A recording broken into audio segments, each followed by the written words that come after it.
Welcome. Can you see the fabulous faces of our team in the picture? Yes.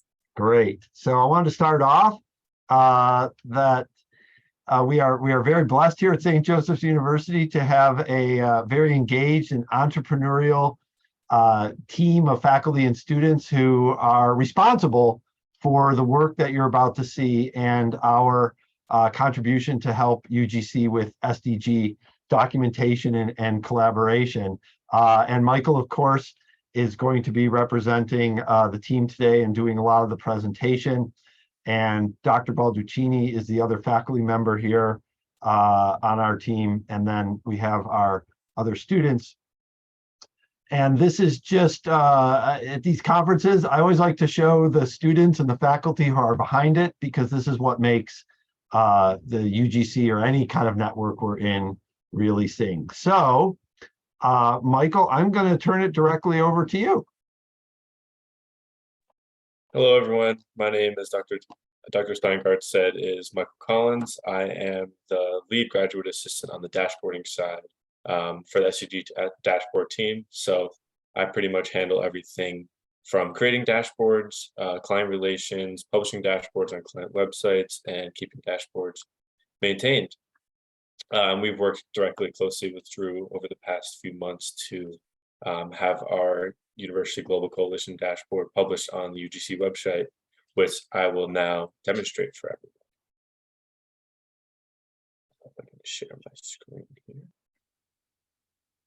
here. So as you guys are familiar, this is the UGC website, and we were actually fortunate enough to have our dashboard published directly on the website underneath the resources tab. I can actually share the link in the chat right now for ease.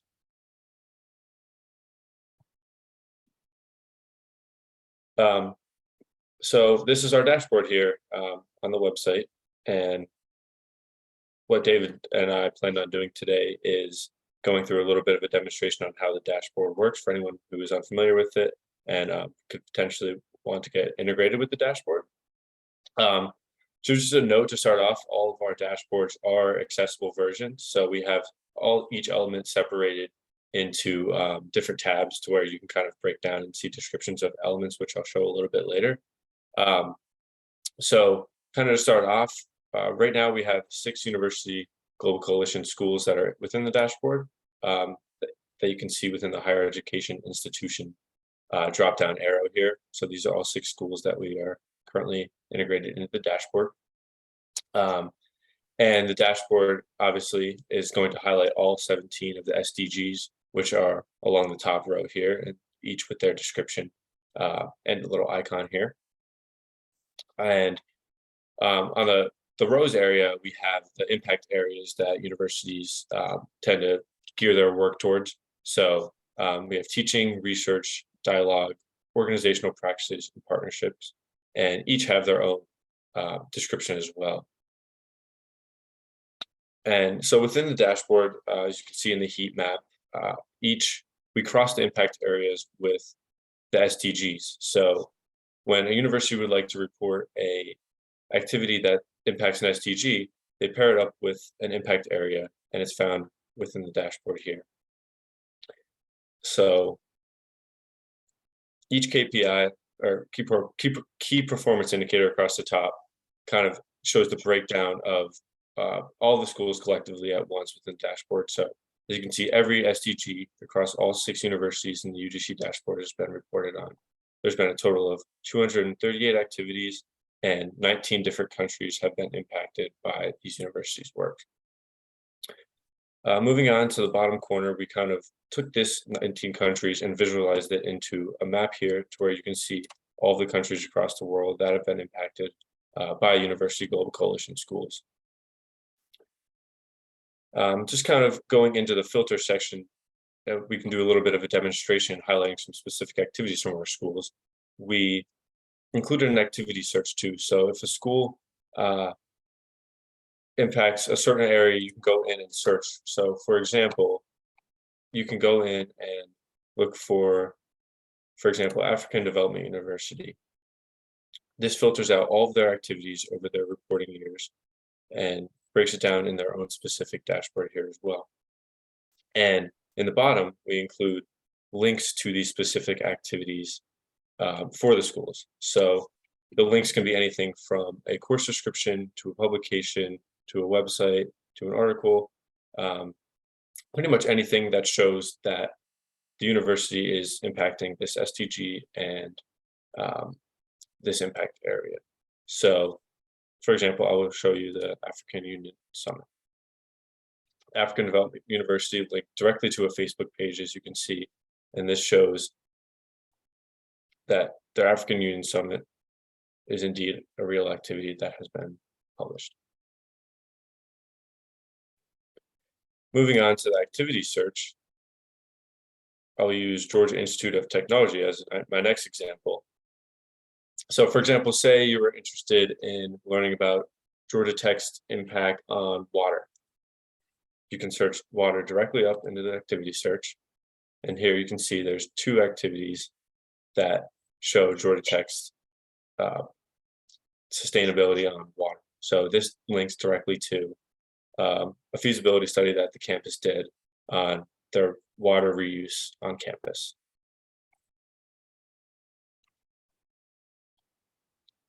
For some other schools and other types of examples, you can show, for example, ITESM. They linked some of their energy to a school article on their on a website.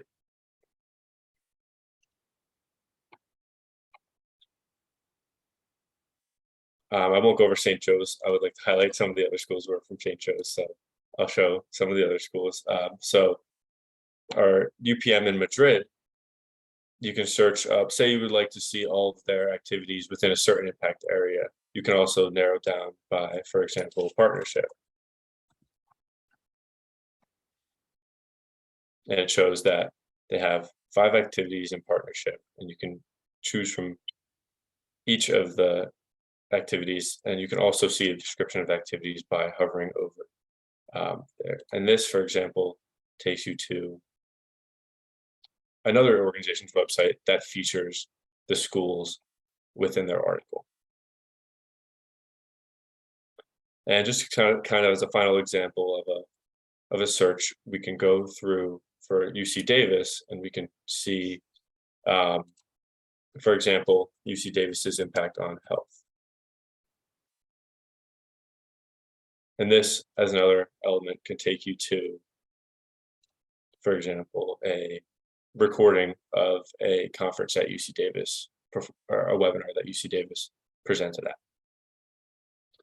So the dashboard really is really unique and diverse on the ways you can report the certain types of activities I showed, from Facebook pages to webinar recordings. You can kind of use any sort of activity to show your university's impact on the SDGs. And as I mentioned, it is an accessible format, so you can click through and see each element of the dashboard broken into its own page and have descriptions of what each element of the dashboard is.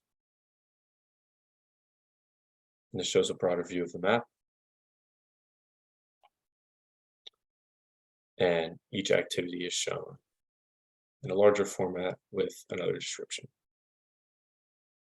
So you may be wondering, how does all of this dashboard information get entered?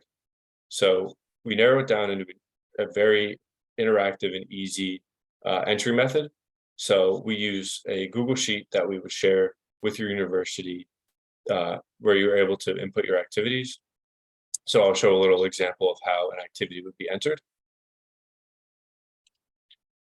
So once we start working with schools and start building dashboards, we have, like I said, this very easy interactive Google Sheet to where the school name will be entered and the activity that you would like to enter obviously is going to embody an SDG. So you would choose a drop down from 1 to 17 of which SDG, and each activity can also embody up to 3 SDGs. So for example, if something focuses on sustainable cities as well as water, you can count them for both of those SDGs. Also for the columns, the rows section, you can choose an impact area that the activity embodies as well. And countries, like I showed, was a key filter on the dashboard. So the activities can also embody multiple countries.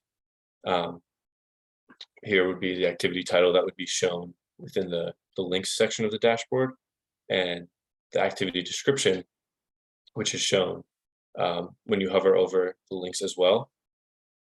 The years for the years filter, as well as the link that would link directly to the article or Facebook page or YouTube video, etc. So that's kind of my little demonstration of the dashboard. If anyone has any questions on any specific features that you'd like me to highlight again, I'd be happy to answer those for you. If not, Dr. Steingard, I believe, has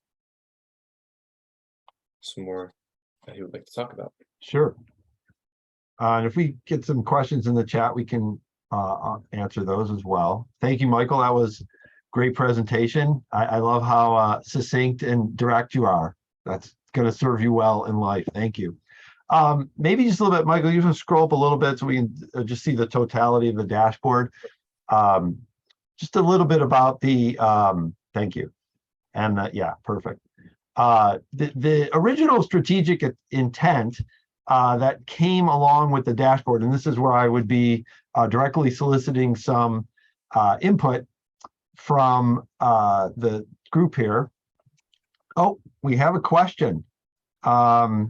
Before I go into the big strategic vision of what we're ultimately aiming for, let's get practical here. And Michael, maybe you can take away and answer the question directly. Thank you.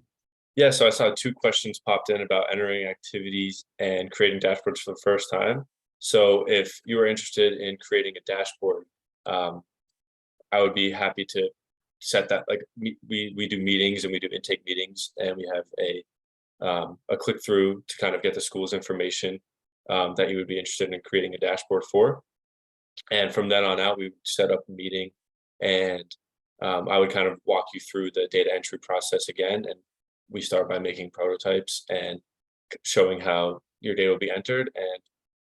And yeah, so I can drop in Dr. Steingard and I's contact information. So if you're interested in setting up a dashboard, I'd be send me a quick email, send Dr. Steingard a quick email, and we can go from there. Michael, why don't you drop the SDG Dashboard email? Yep, I'll drop off in the yeah, in the chat there. That would be perfect, because I know you answer that all the time. All right, great. Well, appreciate the eagerness to jump on, and part of what we're seeing as the coalition is coalescing and gaining more strength. We saw this in the morning sessions.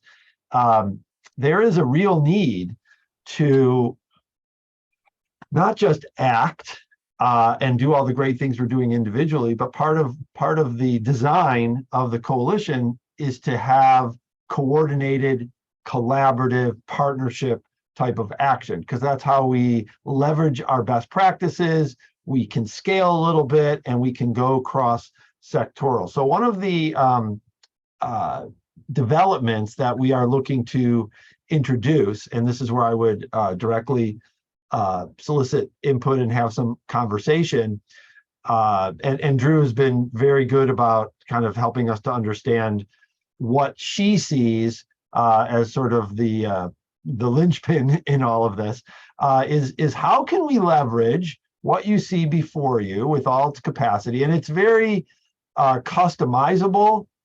We have a lot of, this is built on the Tableau architecture, which is a third-party software, and we have a pretty good degree of expertise at our university. And as you can see from Michael, who's been masterminding a lot of this, we can do other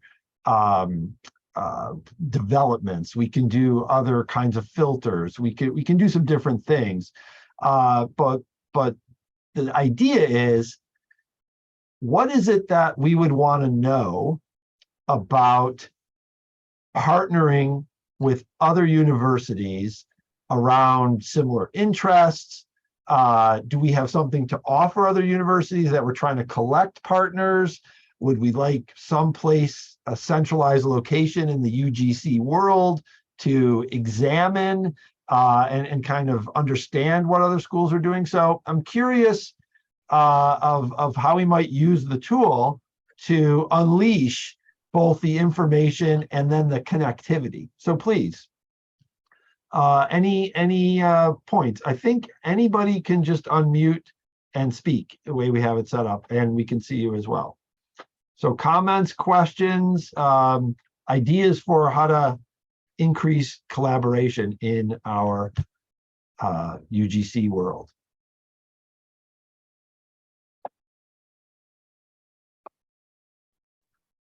Hi, David.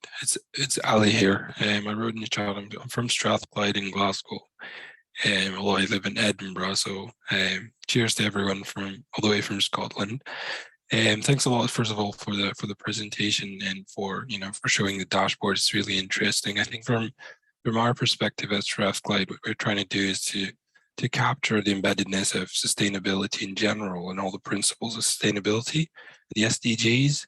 And one of the main challenges that you might also be facing is that it's really difficult for colleagues to first of all relate to the SDGs and understand how they relate to their work, and also from the other perspective is to how to there's so many different, like for example, Michael is showing there the list of activities and how they relate to SDGs, but in a large institution of over 20,000 students, there's so many activities taking place, and it's really challenging to enumerate all of those manually and link them to any particular SDG. So do you have any? I think that's a main challenge for such tool that we're facing as well. So I wonder if that's something that you guys are having as well. Thank you. Well, this is indeed, Ali, thank you, the holy grail of SDG data collection, metricizing, and reporting, right?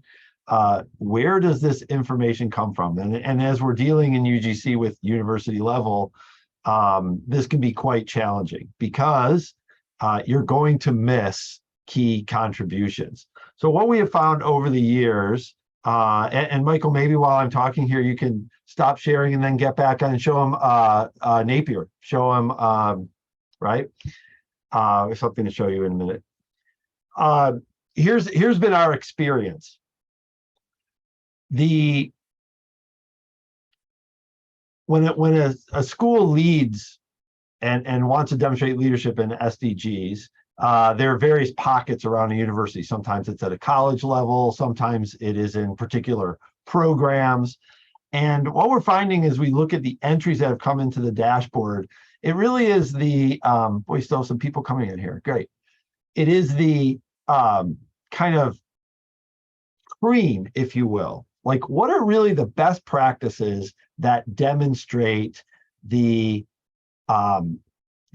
basic commitment and the basic sort of alignment with the SDGs. So we have, like, some schools do it deeply. We have Glasgow Caledonian University, right?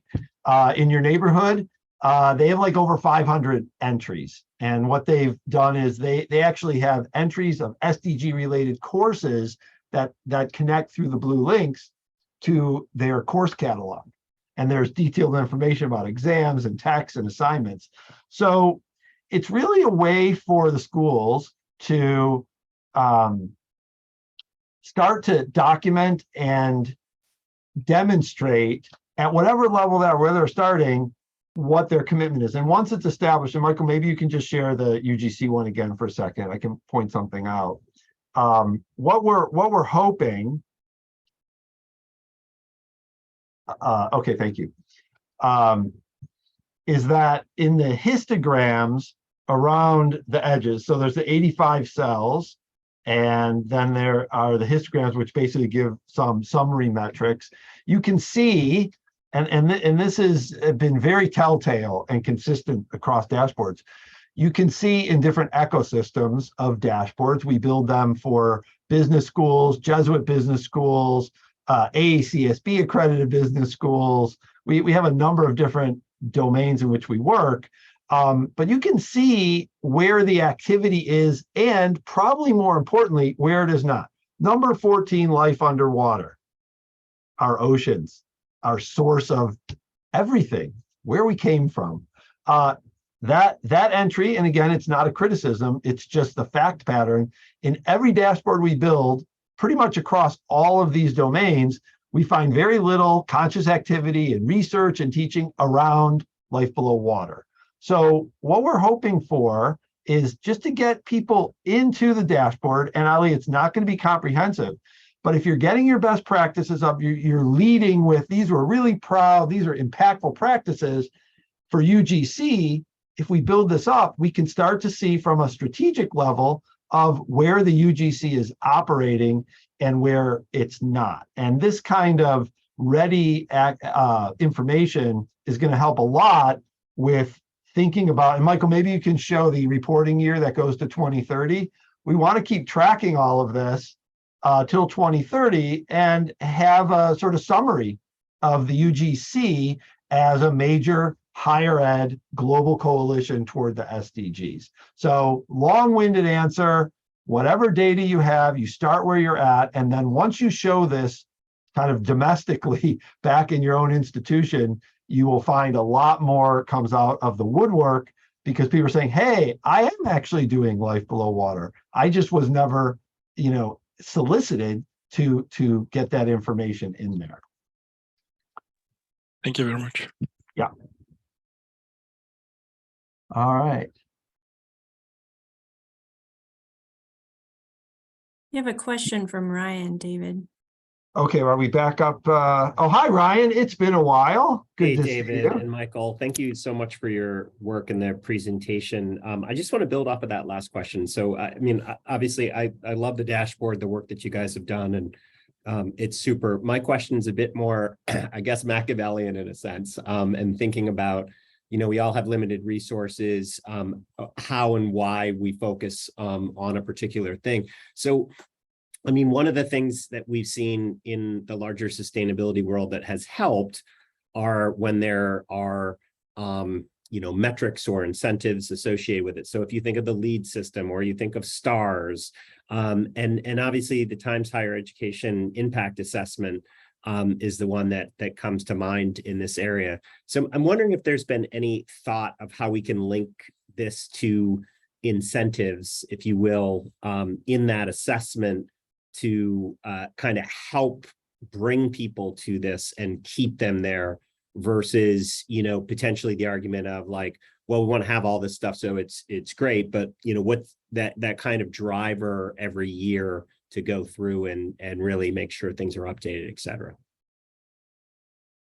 Not a Machiavellian question, it's a pragmatist's question.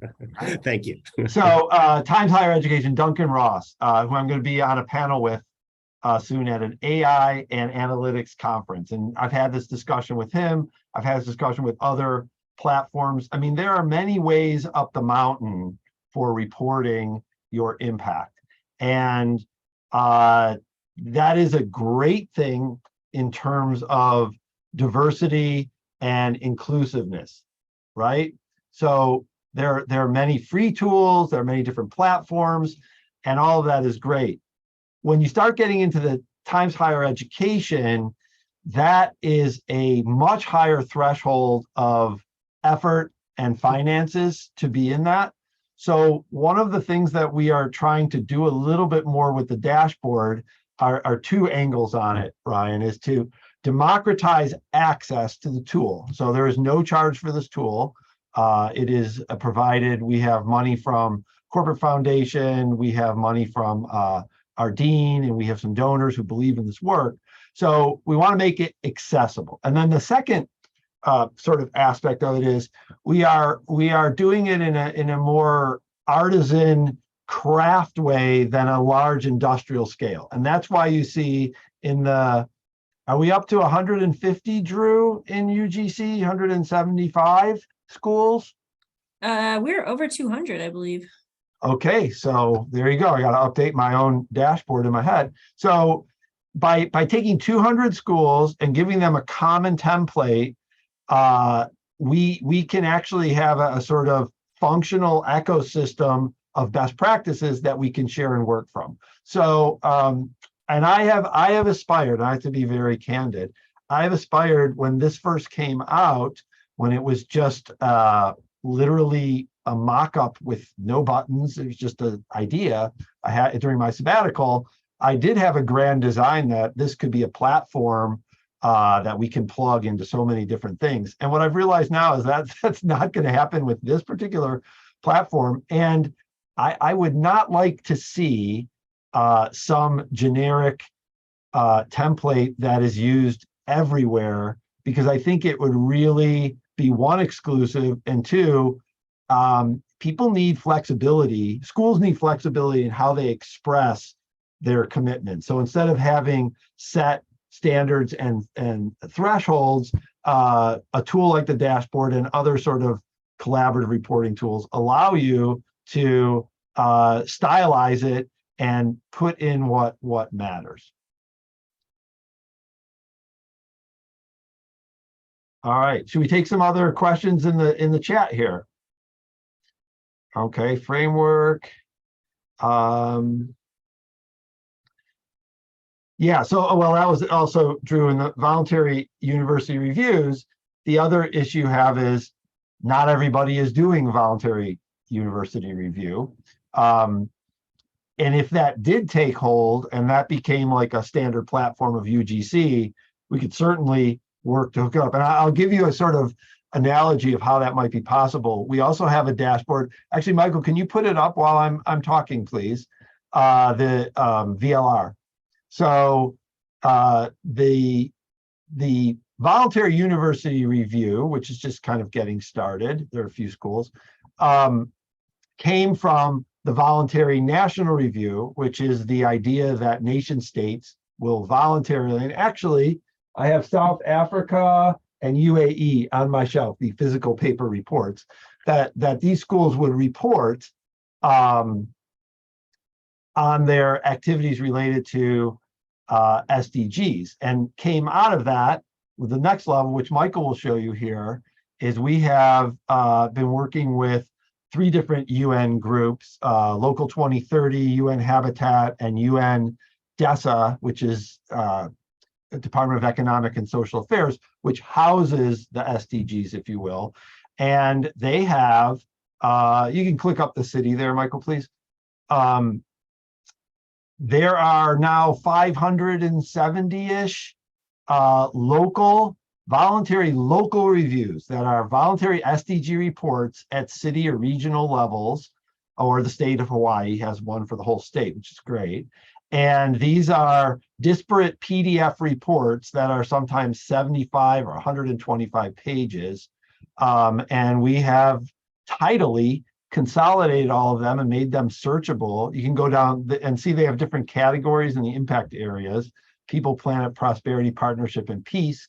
And peace is particularly important because without peace, you can't drive any of the other of those key impact areas. So the kind of compromise position, Ryan and Drew, is that the UGC SDG Dashboard is customized for us with our global community, and we can make it work to foster the kind of partnership that I think is sort of the next level of what we are aspiring to as this group of schools. Okay, there's a lot of message here. Updates in the sheet. Oh, Michael's answering. Are there unanswered questions that are out there that I might have missed in all of this robust chatting going on here? Perfect.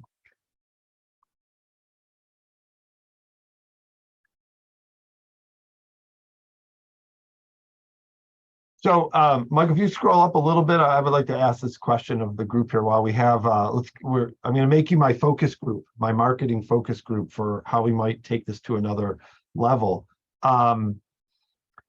Michael had this idea, and then we were kind of brainstorming in the in those filters you see where you say, Michael, go back to ours, please. Go back to the UGC, yeah. Oh, it's also available on our website as well. Yeah, there we go. We could build in a special function that would take you to partnerships that were existing and really wanted to partner and scale with other UGC signatories, or signatories that were looking for sort of how you say, like matchmaking. Like, oh, I would like to do some kind of partnership, but I don't really have anything specific in mind. Or another school would have, yes, we are doing this program. We think it's scalable. We'd like to share it. So I'm just wondering if a function like that about unmet needs for partnerships and new initiatives for partnerships might be something helpful to the UGC community as we move forward to try to really put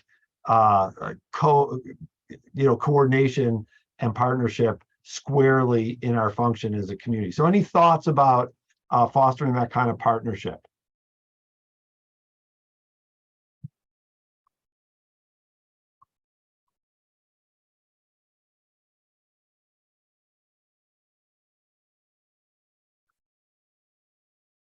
Oh, I saw a hand. Where was the hand? Did it disappear? Ah, Laura, please. And where are you from, Laura? Hi, good afternoon, at least where I'm at. I'm at Michigan State University in East Lansing, Michigan.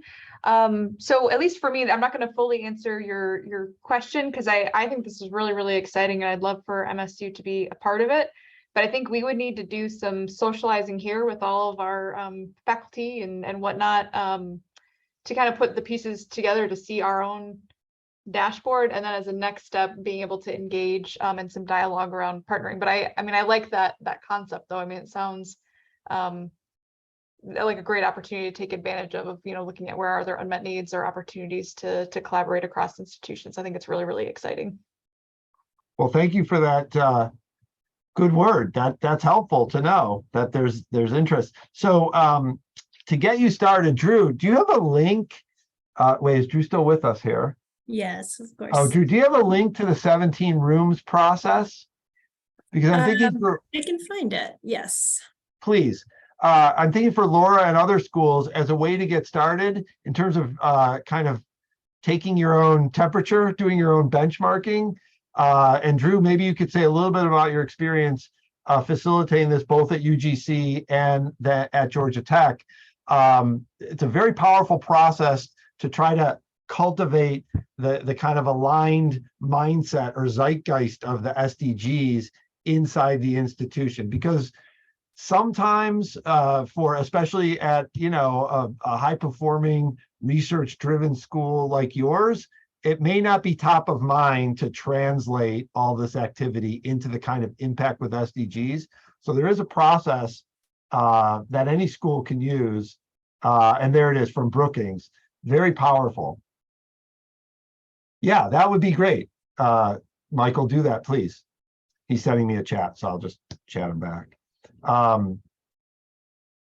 And so Laura and everyone else, what we found is, and what we found, especially at business school level, it is now required for one of the two major accrediting business school accrediting bodies on planet Earth. One of them now requires a demonstration of societal and environmental impact as one of its 9 standards, right? So we've been building dashboards for these schools, and then Laura, to your point there, you take the dashboard back to the faculty and you usually get a couple different reactions. One is like, oh, this is not what I do. But since now schools are held to account, it's like, well, it's not what I do, but I need to do it. So what can I learn? We also get a lot of faculty who are unsung heroes of the kinds of impact transformation that we're all in UGC fostering. They get a day in the sun, which is great. And then other faculty who have been doing this kind of work. And Ryan, I think to your point about how you draw out all of this excellent alignment with SDGs at universities, for those faculty who are off the radar but doing fantastic work, the dashboard is an opportunity for them to say, wait a minute, you need to include me because I've been doing it. Case in point, 3 doors down the hall in my real business school building, a real person. He is an accountant. He's been here for 38 years. And we built our dashboard and he was all sort of like up in arms. He's like, wait, why am I not in there? And I'm like, well, what would you put in there? He says, David, for 35 years, I have been working on the accounting methodology and standards and metrics for carbon emissions, for greenhouse gases. And we didn't know about him. So one of the strategic interventions around the 17 rooms and introducing the dashboard and basically trumpeting UGC membership is it puts those SDGs and their attendant impacts, it puts those center stage in a tactical, accessible way for faculty and administration and external stakeholders to know. Michael, and maybe in our last minute here, would you like to show a couple of the embedded SDG dashboards? So if you have a dashboard, it will be built and it will appear in the UGC UGC SDG dashboard, but we also offer technical assistance and basically we give you the code to take your dashboard and put it on your own website domain. And we have a number of the schools that have done this. Mike will show you a couple, or just maybe even one. Yep. So this is found directly on our SDG dashboard website. We have a section under SDG Dashboards that's titled Published SDG Dashboards, which means the dashboard is fully embedded, like Dr. Steingard said, on university's website. Currently, we have 12, with UGC being one of them, our most recent embed, as I showed earlier. So, for example, just at the school level, I'll show our school, St. Joseph's University's dashboard, which is fully embedded in our university's website.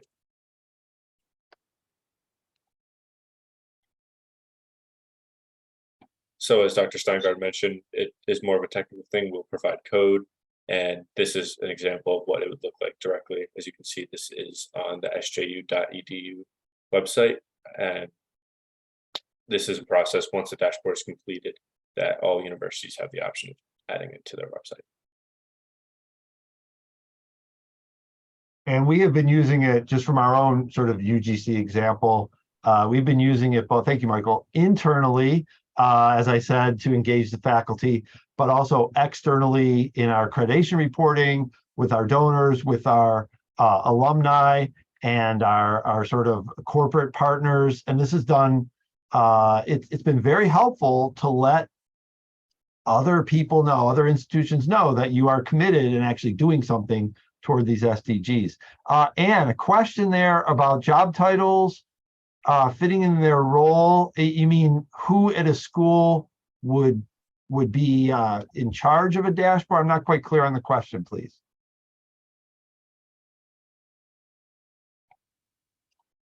Okay. Oh, okay, that was right.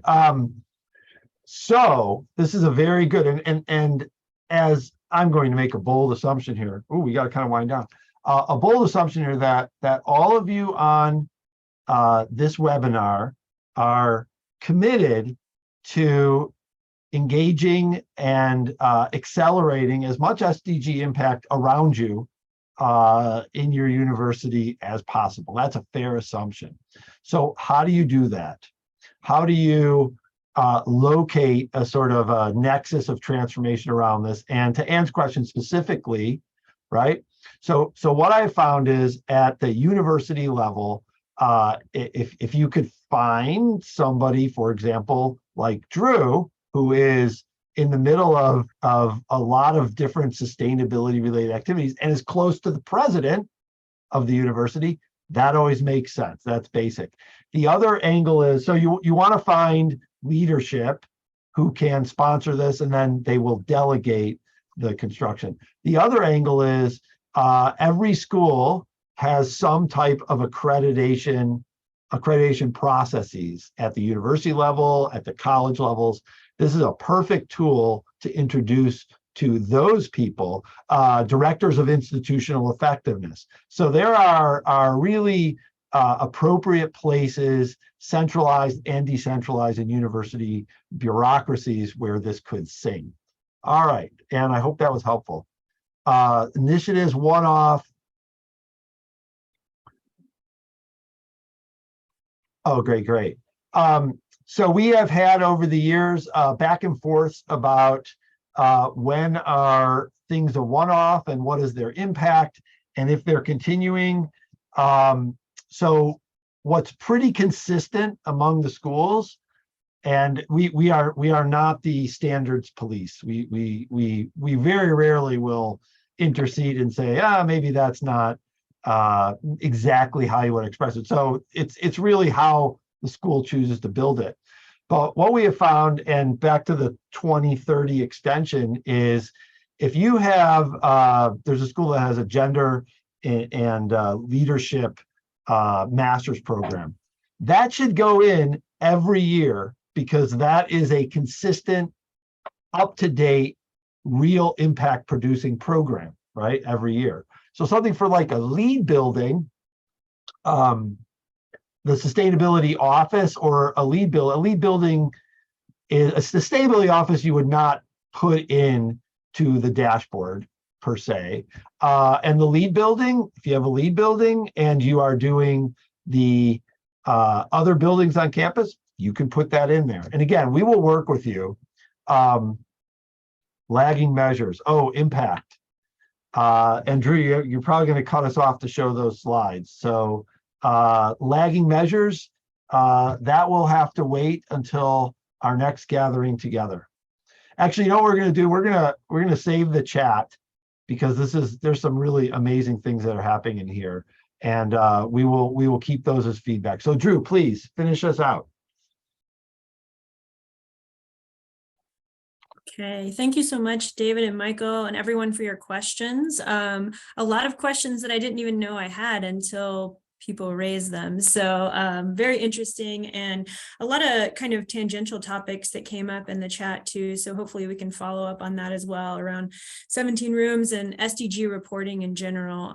We do have a small community of folks in UGC who get together and talk about SDG reporting. So we have lots of resources on that, and it's a big question about who does this type of data gathering. I don't know that we have fully figured out the answer yet, but I would say to, as much as possible, use existing structures for kind of your sustainability or sustainable development governance at your institution.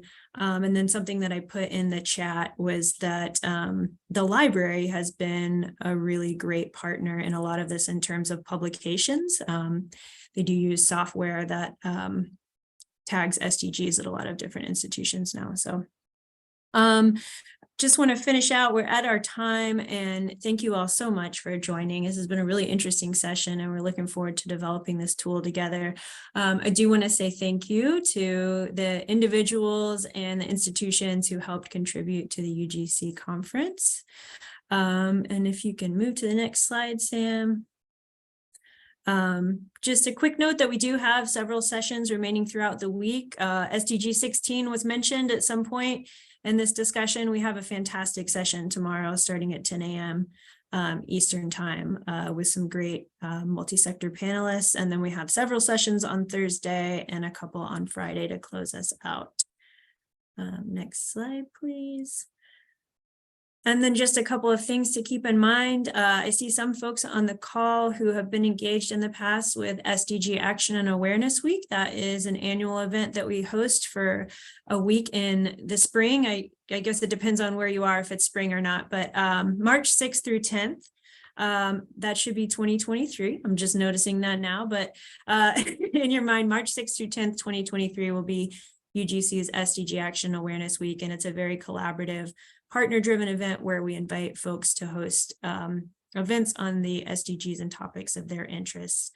I'm also going to put in the chat a link to a short survey that we would love to hear from you all, thoughts about future programming, so that we can generate programming that's really of interest to our audience. So I'll put that link in the chat, and then One final thing to note is just that you can follow us on social media at Uni Global Co on Twitter and University Global Coalition on LinkedIn. All right, thanks so much. And David or Michael, any closing words? I know there were some questions in the chat, so probably some follow-up to do after the session. Yes, if your question was unanswered and it's burning, please send it to the, Michael, can you just post the SDG dashboard email one more time, please, at the end here? And thank you all. Thanks for the broad-based participation, interesting questions, and good luck to you in your ventures in UGC to move the needle. We desperately need it on SDGs and way before 2030. Thank you very much, Michael. Thank you. Grad student Michael, perfect job. You did it. Drew, thanks again for inviting us on here today. Thank you all. Thank you, everyone.